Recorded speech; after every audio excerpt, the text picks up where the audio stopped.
Buenas noches, profesor. Voy a hablar de los termómetros de bulbo y capilar. Los termómetros de bulbo y capilar van conectados por un capilar a una espiral, como se ve en el dibujo. Cuando la temperatura del bulbo cambia, el gas o líquido que tiene dentro del bulbo se expande y se mueve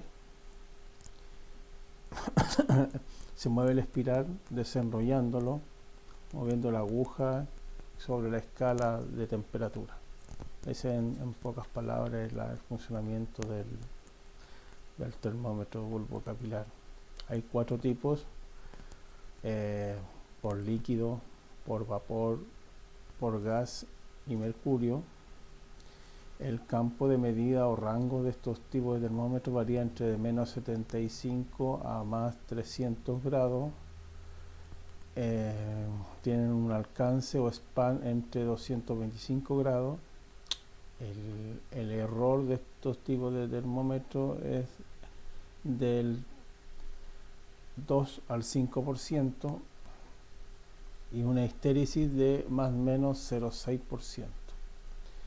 Estos tipos de termómetros ya están como en salida. Por ejemplo, en la industria ya no se ven, son como más viejitos y son menos precisos.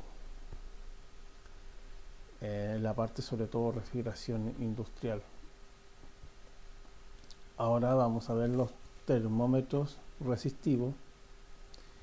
La medición de temperatura depende de la variación de resistencia en la sonda en grado óhmico, o sea, son capaces de transformar una variación resistiva eléctrica en una variación de temperatura. Esa es la explicación más. Los RTD hay de platino, cobre o níquel, pero el platino es uno de las que tiene mejor relación de resistencia con temperatura porque es muy lineal. Y ahí están los famosos PT100 o PT1000, también depende del grado de resistencia.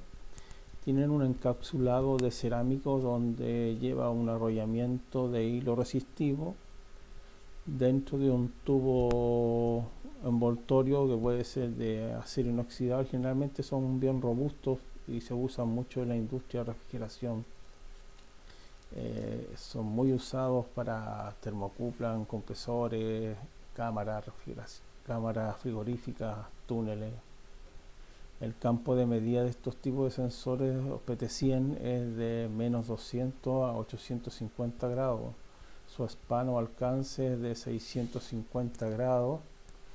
El error en estos tipos de termómetros es de 0,2 a 0,5% y una histéresis del sensor resistivo es de más o menos 2%. Son muy robustos y son muy exactos. Muy usados en la industria de refrigeración. Ahora vamos a hablar de los termómetros termistores. Los termistores, la medición de temperatura depende de la variación de resistividad en un semiconductor que se ocupan en la electrónica. Hay 2 tipos de termistores: los NTC con coeficiente de temperatura negativo. ¿Qué quiere decir? Si vemos la gráfica, si aumenta la temperatura, decrementa la resistencia, o sea, a mayor temperatura, menor resistencia. Y los PTC, coeficiente de temperatura positivo, si aumenta la temperatura, aumenta la resistencia. Son muy precisos los termistores, sobre todo los omega, con una histéresis del 0 más menos 0,1% a más menos 0,2%, dependiendo del modelo del sensor. Tiene un campo de medida de 0 a 100 grados con un alcance o span de 1 grado Celsius y un error de 0,2%. También son usados en laboratorio y en la industria, pero no tanto como los resistivos. Se ocupan más en instrumentos, por ejemplo, instrumentos para medir temperatura ambiente o instrumentos de control de calidad o laboratorio. Bueno, profesor, esto ha sido mi presentación. Gracias.